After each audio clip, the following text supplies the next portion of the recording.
Hello, I'm Stephen, founder of Stephen Walsh Company, a firm of solicitors with an expertise in catastrophic brain injury and mental capacity law. We guide and support families through the matrix of financial, health and welfare decisions when a loved one loses mental capacity through serious injury or dementia. I have been in practice for over a decade, and my first case as a solicitor was my late grandmother's probate, who had passed away from dementia. Following her diagnosis and subsequent wardship, I became interested in this area of law. Being made a ward meant that she had no say in her own affairs, despite having many lucid moments. I saw firsthand the difficulties that can arise when families are attempting to make decisions on behalf of a loved one when that person appears to be incapable of making their own decisions. This experience with my grandmother inspired me to study further at master's level, and I focused my academic research on mental capacity law.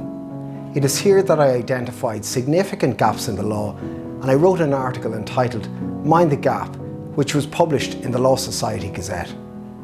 There are 18,000 new reported brain injuries annually in Ireland.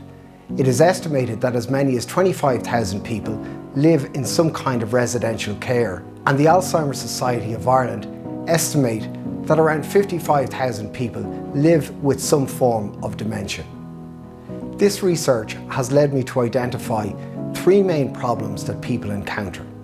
Number one, the unanswered questions. In serious brain injury cases, families often question the events that led to the injury and ask, should this have really happened? This is particularly so where the injury arose out of clinical negligence. Number two, varying degrees of mental capacity. A person with a brain injury or dementia may have fluctuating capacity, and some days can be better than others. Too often, families are having to make serious decisions on behalf of a loved one with little or no knowledge of what that individual actually wants or needs. Number three, financial abuse. Adults with cognitive impairment are unable to understand the nature and consequences of financial or investment decisions, and they are therefore exposed to financial abuse. The consequence of all of this is that people find themselves in a situation where they have suffered a brain injury or have diminished mental capacity through no fault of their own. They are unable to make decisions without the assistance of others, and they require ongoing medical treatment. The focus really needs to be, in the first instance, on establishing who is at fault for the injury, so that the appropriate legal case can be launched.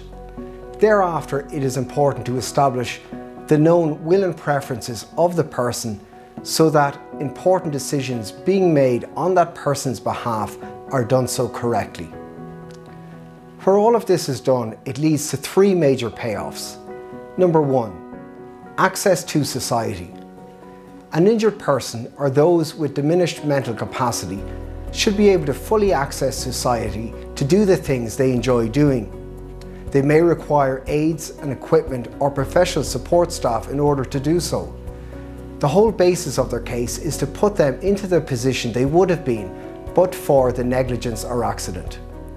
Number two, healthcare decisions. Where the will and preferences of the person are known, they can be conveyed to medical and healthcare staff to ensure that decisions that are being made on that person's behalf are aligned with what that person wants. There is far less likely to be a breach of the person's constitutional rights. Number three, protection of assets. Similarly, in respect of financial and investment decisions, where that person has documented their will and preferences by way of an enduring power of attorney, their assets can be protected. This will also secure the family's financial health and protect the person against exposure to financial abuse. And the reason we do this is that mental capacity law, up until now, has been a kind of all or nothing situation. You either have it or you don't. And this doesn't really reflect the reality, because in most cases, a person's capacity fluctuates from day to day, and the introduction of the new Assisted Decision-Making Capacity Act reflects this modern approach to supporting and enabling a person to make their own decisions in line with their known will and preferences and their constitutional right of autonomy. It is our mission to give a voice to all our clients who can't make decisions for themselves. And our vision is that anybody with diminished mental capacity is supported, enabled and protected to make their own decisions.